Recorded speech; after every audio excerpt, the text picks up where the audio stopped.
내가 내 마음을 표현하는 것은 소통을 위해서입니다. 우리가 가지고 있는 묵은 것을 열심히 퍼내면 그 안에서 하나님이 주시는 풍성함을 누릴 수 있는 겁니다. 절대로 손해본다고 생각하지 마십시오. 하나님께서 정하신 절대 법칙입니다. 풍성한 삶으로 초대하시는 하나님의 은혜의 세계 속으로 여러분들을 초대합니다. 많은 시청을 부탁드립니다.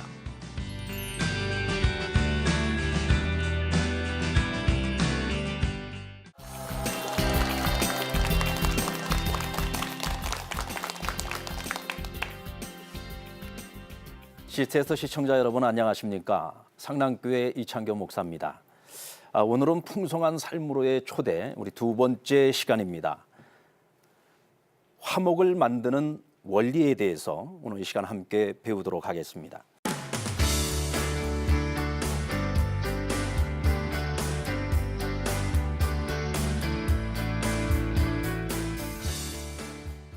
예수님께서 너희가 하나님 앞에 예배를 드리러 가기 전에 형제에게 원망 들을 만한 일이 생각이 나면 예물을 제단 앞에다가 두고 먼저 가서 형제와 화목하고 난 후에 그 후에 예배를 드리라고 말씀하셨습니다.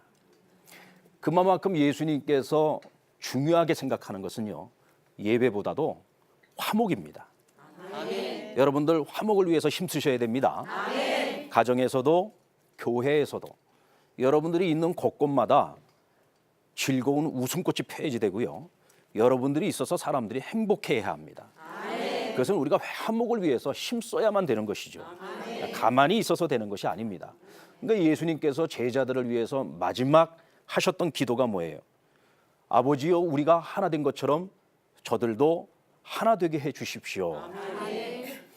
얼마나 힘든 것이면, 하나 된다는 것이 얼마나 힘든 것이면은 예수님께서 마지막 순간에 제자들을 위해서 하나됨을 위해서 기도하셨다는 거예요. 예수님께서 친히 자기 생명을 희생하시면서까지 우리의 대속제물이 되어주신 이유가 뭡니까? 하나님과 우리 사이를 가로막고 있는 죄의 문제를 해결하고 하나님과 우리를 화목하게 하시기 위해서 이 땅에 오셔서 자기를 희생하셨던 것입니다. 아멘. 그만큼 화목은 중요합니다. 아멘. 시편 37편 37절의 말씀을 보시면은 화평한 자의 미래는 평안이라고 했습니다. 아멘. 여러분들 평안한 삶을 원하십니까? 아멘. 그렇다면 화평을 위해서 힘쓰셔야 됩니다. 아멘. 평안은 하나님이 우리에게 주시는 선물이에요. 아멘. 여러분들 선물 다 좋아하시죠? 아멘. 화평의 선물을 받으시려면 그만큼 여러분들이 애쓰시고 노력해야 됩니다. 아멘. 하나님께서 우리의 마음에 평안을 주십니다. 그 평안이 우리의 마음과 생각을 다스릴 수 있을 때 우리는 모든 관계 속에서 하나님이 주시는 풍성함을 누릴 수 있게 됩니다. 아멘. 마음을 다스리지 못하니까 불행한 일을 당할 수 있다는 겁니다. 어떤 말을 해야 지혜로운 말일까? 내가 지금 어떤 태도를 보여줘야 할까? 감정을 잘 다스리고요, 생각하셔야 됩니다. 첫 번째 원리입니다. 그것은 사소한 마음을 잘 다스리라는 것입니다. 아멘. 이스라엘이 블레셋과 전쟁을 치르고 큰 승리를 거두었어요. 사울과 다윗과 그리고 많은 장수들이 개선장군이 되어서 돌아옵니다. 이때 이스라엘의 여성들이 노래를 만들어서 그들이 돌아올 때 노래를 부르기 시작합니다. 어떤 노래였을까요? 사울이 죽인 자는 천천히요, 다윗은 만만이라. 이 여자들의 입이 문제입니다. 지금 이스라엘 왕은 누구죠? 다윗이 아니라 사울입니다. 사울의 입장에서 이 노래를 들을 때 얼마나 기분이 나빴을까요? 저는 이창교 목사보다 어느 목사가 더 잘생겼다는 소리를 들으면요, 시기 질투심이 막 불끈불끈 올라옵니다. 여러분들 절대로 옆집 남편하고 우리 남편을 비교하시면 안 됩니다. 그러면 여러분들이 비교를 당하기 시작합니다. 절대로 비교하지 마세요. 옆집 아들하고 우리 아들 비교하지 마세요. 옆집 아들은 옆집 아들이고 우리 아들은 우리 아들이에요. 있는 그대로 내 자녀들을 인정해주고 있는 그대로 내 남편을 인정해줘야 됩니다. 사람은요, 비교당할 때 기분 나쁩니다. 근데 오늘 사울은 어떻게 비교를 당했습니까? 사울은 천천히고 다윗은 만만이랍니다. 기분 나쁘죠? 불편한 마음이 생겼어요. 이 마음을 사울이 잘 다스렸다면 사울은 정말 위대한 왕이 될 수 있었을 겁니다. 위대한 왕으로 마칠 수 있었겠죠. 하지만 그 불편한 마음을 사울이 다스리지 못했습니다. 그래서 결국은 자신도 불행해지고 가족도 불행해지고 나라 전체가 블레셋에게 어려움을 당하게 만듭니다. 누구보다도 가장 큰 피해자는 다윗이었습니다. 옛날 시골에서는 소를 말뚝에다가 이렇게 묶어두었어요. 근데 가끔 소가 화가 날 때가 있습니다. 무슨 일로 화가 났는지는 모르겠지만 소가 화가 나가지고 자꾸 씩씩거립니다. 나중에는 참지 못해가지고요, 말뚝을 중심으로 해가지고 줄을 매고 있는데 혼자서 막 돌아버립니다. 막 돌다 보면 어떻게 될까요? 줄이 목을 확 죄어가지고 신거품을 일으키면서 그냥 쿵 하고 쓰러져 버립니다. 여러분, 대체 뭐 때문에 이렇게 화가 났는지 모르지만 마음을 다스리지 못하니까 사람이나 동물이나 이와 같이 불행한 일을 당할 수 있다는 겁니다. 잠언서 16장 32절에 보면 노하기를 더디하는 자는 용사보다 낫다고 했습니다. 아멘. 마음을 잘 다스릴 수 있는 사람은 성을 빼앗는 자보다 낫다고 했습니다. 아멘. 좋은 나무 성품학교의 대표인 이영숙 박사님이 쓴 책에 자녀와의 관계에서 화가 날 때 마음을 다스리는 법을 가르치고 있는데요, 1:30 법칙을 사용하라고 가르칩니다. 여러분들 자녀들을 보다 보면 화날 때 있지요? 네. 말도 안 되는 소리를 할 때가 있잖아요. 네. 이유 없이 반항할 때 있지 않습니까? 네. 화가 확 치밀어 옵니다. 울컥하는 마음이 생길 때 있죠? 네. 어떻게 해야 됩니까? 어떻게 이렇게 미리 다 하시는 거죠? 아, 정말 대단하신 분들입니다. 자, 우리 한번 따라 보실까요? 울컥하면. 자, 여러분 이렇게 같이 한번 따라서 해보세요. 주먹을 딱 쥐고 울컥하면, 꿀꺽하고. 어떻게? 꿀꺽하셔야 돼요. 꿀꺽을 왜 이렇게 꿀꺽을 합니까? 삼키셔야죠. 울컥하면 꿀꺽하고. 여러분들 마음에 불편한 마음이 탁 치고 올라올 때 꿀꺽하고 그것을 삼키셔야 돼요. 그 다음에 3번 크게 심호흡을 하시는 겁니다.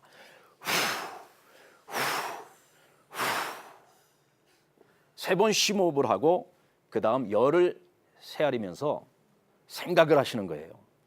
내가 지금 이 상황에서 어떤 말을 해야 지혜로운 말일까? 내가 지금 어떤 태도를 보여줘야 할까? 어떻게 내가 말을 해야 내 자녀에게 지금 유익한 말을 할 수 있을까? 감정을 잘 다스리고요, 생각하셔야 됩니다. 그리고 말하셔야 됩니다. 자, 우리 다시 한번 해볼까요? 울컥하면, 꿀꺽하고. 3번 어떻게 한다고요? 3번 심호흡을 하시고 또 10번 생각하셔야 됩니다. 10번 생각해야 된다니까 또 어떤 분은 그래요. 하나, 둘, 셋, 넷, 다섯, 여섯. 그게 아니죠. 생각하시라는 거예요. 진지하게, 천천히. 그러면 우리가 보다 지혜로운 말을 통해서 건강한 관계를 만들어갈 수가 있고요, 그 안에서 하나님이 주시는 풍성함을 누릴 수 있는 겁니다. 아멘. 화목을 위해서 힘쓰는 저와 여러분 되기를 바랍니다. 아멘. 하나님께서는 질서를 원하십니다. 각각 마땅한 생각이 있다는 겁니다.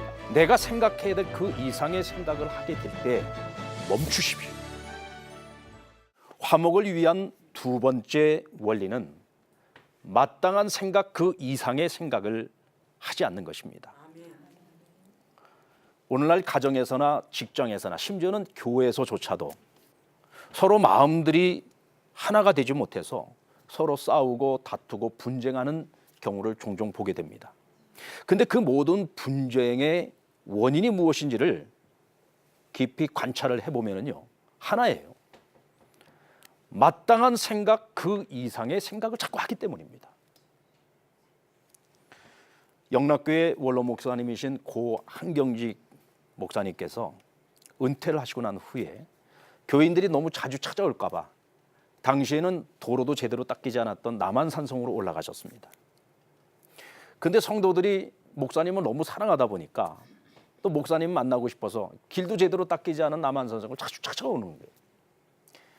이제 새로운 신임 담임 목사님이 오시면은 아무래도 서로 목사님이 바뀌다 보니까 좀 불평이 있는 분들도 있겠죠. 그럼 목사님께 찾아 올라와서 신임 목사님에 대해서 이런저런 이야기들을 자꾸 하는 거예요. 그때마다 고 한경직 목사님은 항상 아무 말 없이 끝까지 이야기를 다 듣고 있다가 딱 한마디만 하셨다 그래요. 시대가 많이 달라졌습니다. 목회 환경도 많이 달라졌습니다. 우리 젊은 목사님 오셔서 많이 고생하고 계십니다.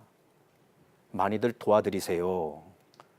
그 한마디로 끝이었습니다. 오셨던 분들이 내려가면서 하는 얘기가 하하, 가재는 개편이다. 역시 목사는 목사 편이네. 그러면서 내려갔다는 거예요. 그런데 세월이 지나고 오늘 우리 한국교회가 이제 원로 목사님과 새로운 목사님들 사이에서 여러 가지 어려움들을 많이 겪고 있죠. 이제 그런 불편한 모습들을 보면서 역시 한경직 목사님이 참 오르셨다라는 말들을 많이 한다고 합니다. 새로 부임하신 목사님이 한 목사님에게 교회가 어떻게 지금 돌아가고 있고 어떤 일들을 하고 있는지 이제 자주 찾아가서 이렇게 보고를 드리고 또 조언을 얻었다고 합니다. 근데 항상 그때마다 목사님은 아무 말 없이 듣기만 하고 있는 거예요. 이제 신임 목사님이 이렇게 묻습니다. 목사님, 지금 이런 어려운 상황들이 좀 있는데 제가 어떻게 하면 지혜롭게 문제를 풀 수 있을까요? 하고 물어보면 목사님 항상 이렇게 대답하셨다 그래요. 목사님 참 수고가 많으십니다. 그런데 못 도와드려서 죄송합니다. 왜 그렇게 대답하셨을까요? 그렇게 오랜 세월 동안 목회를 잘하시고 모든 성도들에게 존경받는 목사님이 왜 할 말이 없었을까요? 왜 가르침을 주지 못했을까요? 한 목사님은 항상 화목을 생각하셨던 겁니다. 그리고 마땅한 생각 그 이상의 생각을 멈추신 거죠. 원로는 원로로서, 현재 담임 목사는 담임 목사로서 각각 마땅한 생각이 있다는 겁니다. 그 이상을 넘어서려고 할 때 분란이 생길 수 있습니다. 서로 불편한 마음을 가질 수 있습니다. 가정에서나 교회에서나 우리가 살아가는 그 어떤 공동체에서든지 하나님께서는요, 질서를 원하십니다.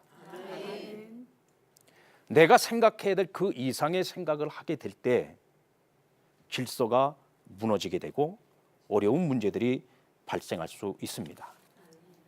사도 바울은 로마 교회 성도들에게 마땅한 생각 그 이상의 생각을 품지 말고 믿음의 분량을 따라 지혜롭게 생각하라고 권면하고 있습니다. 목사는 목사로, 장로는 장로로, 권사는 권사로서, 집사는 집사로서, 성도는 성도답게 마땅한 생각 그 이상을 하지 말라는 겁니다. 어느 교회에 안수 집사님이 한 분 계셨는데 이분이 굉장히 똑똑한 분입니다. 그러다 보니까 목사님도 마음에 안 들고 장로님도 마음에 안 들고 마음에 드는 사람이 하나도 없는 거예요. 내가 목회를 하면 저 양반보다 목회를 잘할 텐데. 그러더니 어느 날 잘 다니던 직장을 그만두고 신학교를 갔습니다. 그리고는 세월이 지나서 목사가 됐어요. 그리고는 본인이 섬겼던 교회에서 가까운 곳에 교회를 개척을 했습니다. 열심히 목회를 했습니다. 보란듯이 내가 정말 목회는 이런 거야 하고 내가 보여줄 거야. 그리고는 열심히 목회를 했어요. 딱 1년 만에 본교회 담임 목사님한테 찾아와서 무릎을 꿇고 용서를 빌었다 그럽니다. 목사님, 저는 제가 목회를 하면 목사님보다 목회를 훨씬 더 잘할 거라고 생각했습니다. 그래서 늘 말이 많았죠. 그래서 늘 목사님 마음 불편하게 했던 적이 많았습니다. 그런데 제가 막상 목회를 해보니까 목회가 이렇게 어려운 것인 줄 이제 알게 됐습니다. 목사님, 용서해 주십시오. 마땅한 생각 그 이상의 생각을 하게 되면요, 후회할 일을 많이 하게 됩니다. 혹시 여러분들 중에도 내가 해야 될 생각 그 이상의 생각이 들려고 하면은 멈추십시오.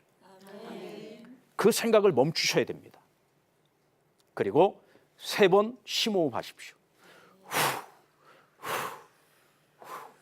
그리고 생각하십시오. 그 이상의 생각을 하지 말고 항상 내가 마땅한 생각에 멈추어 설 수 있을 때 우리는 화목한 공동체를 위해서 힘쓰는 자가 될 수 있습니다. 말 한마디 때문에 인생을 망치기도 합니다. 말 한마디 때문에 분란을 일으킬 수도 있습니다. 말은 굉장히 중요한 것입니다. 가장 중요한 말은 칭찬입니다. 화목을 위한 세 번째 원리, 화목하게 하는 말을 해야 합니다. 화목을 깨트리는 것 중에서 가장 무서운 것이 뭐라고 생각하세요? 예, 이미 힌트 다 드렸습니다. 그렇죠, 말입니다. 말 한마디로요, 천냥빚을 갚기도 하지만 말 한마디 때문에 인생을 망치기도 합니다. 여러분들, 말 한마디로요, 화목하게 만들 수도 있지만 말 한마디 때문에 분란을 일으킬 수도 있습니다. 말은 굉장히 중요한 것입니다.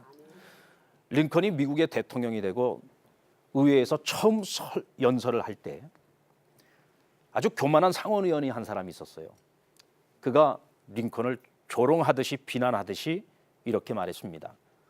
당신 아버지 구두수성공이라면서요. 그 말을 딱 듣는 그 순간에 링컨은 갑자기 북받쳐오르는 눈물을 꾹 하고 참았습니다. 그리고 이렇게 대답합니다. 의원님, 정말 감사합니다. 그동안 제가 저희 아버님을 오랫동안 잊고 살았던 것 같습니다. 오늘 의원님 덕분에 제 아버님을 다시 기억하게 되었습니다. 저희 아버님은 정말 훌륭한 구두 수선공이셨습니다. 혹시 여러분들 중에서 저희 아버지에게 구두를 수선받으셨던 분들, 혹시 고장난 구두가 있으면 제게 가지고 오십시오. 저희 아버님 어깨너머로 저도 구두 수선을 어떻게 하는지 좀 배운 바가 있습니다. 저는 이 세상에서 저희 아버님을 가장 존경합니다. 맞습니다. 의원님 말씀대로 저희 아버님은 훌륭한 구두 수선공이셨습니다. 이 말을 들은 의원들은요, 모두가 장래가 숙연해졌다고 합니다. 여러분, 얼마나 지혜로운 말입니까? 화목해 하는 말이죠. 그 말을 했던 그 사람이 얼마나 부끄러웠겠어요. 쥐구멍이라도 있으면 들어가고 싶었을 것입니다.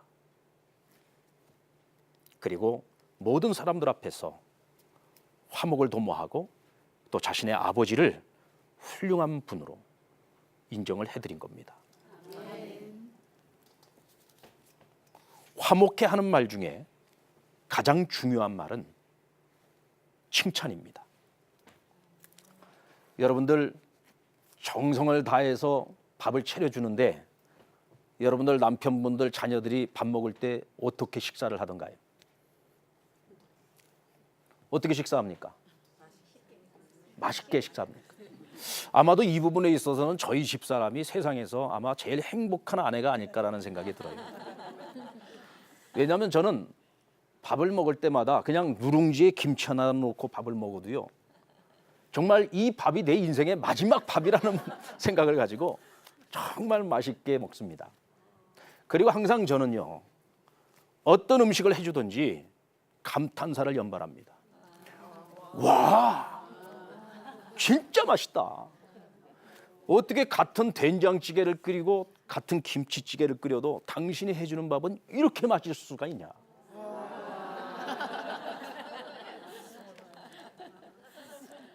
네, 가만히 보니까 여러분들은 집에서 이런 감탄사를 별로 못 들어오신 것 같아요.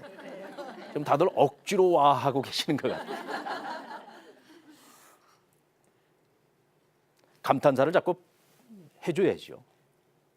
정말 맛있다고, 정말 감사하다고. 대체 이 음식에다가 무슨 짓을 했길래 이렇게 맛있냐? 오늘 이 음식을 만들 때 당신의 사랑이 이 속에 깊이 들어있는 것 같다. 좀 닭살 돋는 멘트일지라도 자꾸 칭찬을 해줘야 됩니다. 그래야지 기분이 좋지 않겠습니까? 그러면 아마도 그날 저녁에 음식의 내용이 달라지고 다음 날 아침에는 더 맛있는 음식이 나올 겁니다. 근데 또 이런 분들도 있어요. 맛있다고 했다고 1년 12달 김치찌개만 해주고 1년 12달 된장찌개만 끓여주는 겁니다. 그건 미련한 거죠. 칭찬을 지혜롭게 받아들일 필요도 있고요. 칭찬을 들은 내가 어떻게 피드백 할 것인지 깊이 생각해야 됩니다.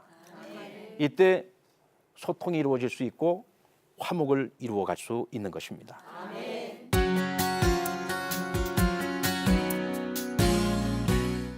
여러분들, 화목을 위해 힘쓰는 사람은 모든 사람을 풍성하게 해줍니다. 먼저 사소한 감정을 잘 다스리시기 바랍니다. 그리고 마땅한 생각 그 이상의 생각이 들려고 할 때 딱 멈추셔야 됩니다. 그리고 항상 내가 해야 될 생각 그 너머로 넘어가지 마십시오. 화목해 하는 말을 하시기 바랍니다. 그 중에 제일은 뭐라고요? 그 중에 제일은 칭찬입니다. 칭찬이라고 했죠? 그 중에 제일은 뭐다? 칭찬. 그렇죠. 칭찬입니다. 여러분들 오늘 집에 돌아가시면 남편에게 좀 칭찬을 많이 해보십시오. 아내에게도 칭찬을 좀 많이 하시고요. 우리 자녀들에게도 좀 칭찬을 많이 하시기 바랍니다. 이때 우리 가정에도 웃음꽃이 피게 될 것이고요. 또 우리가 섬기는 교회에도 행복해지게 될 것입니다. 여러분들 늘 화목을 위해서 힘쓰는 우리 모두가 되기를 부탁드립니다. 감사합니다.